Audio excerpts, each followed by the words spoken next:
Zdaj pa boste spoznali kačo in to tako, ki se je otroci ne bodo bali, pač pa se bodo z njeno pomočjo učili gibati in tudi čustvovati.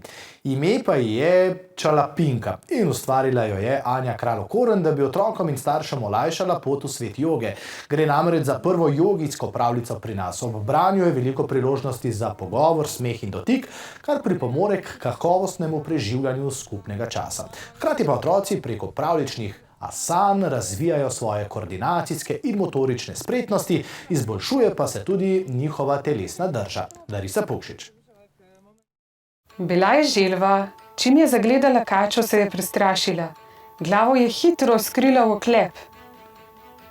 Iz ljubezni do joge in hčere Vite, ki je zanjo Kralj-Okorn vadbo večkrat izvajala, je nastala jogijska pravljica Kačalinka Čalapinka, ki je hkrati ime glavne junakinje kače. Ima pa ta kačica v bistvu eno tako težavo, nima prijateljev.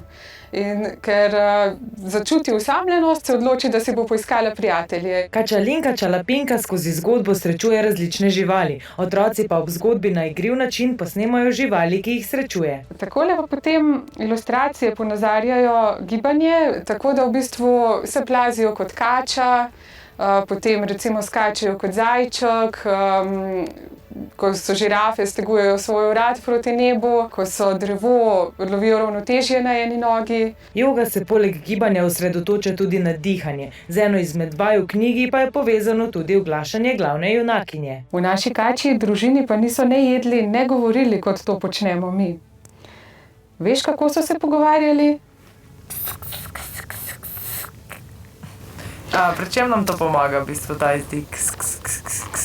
Na ta način otrok lažje upočasni svoje izdihe in to ga pomirja, to ga sprošča. Na ta način potem tudi lažje sledi sami zgodbi in tudi, če to beremo recimo zvečer, ga na ta način lažje uspava. Pravljica krepi vez med otrokom in starši, pravi. Hkrati pa se lahko otroci s tem, ko živali igrajo, v njih tudi vživijo.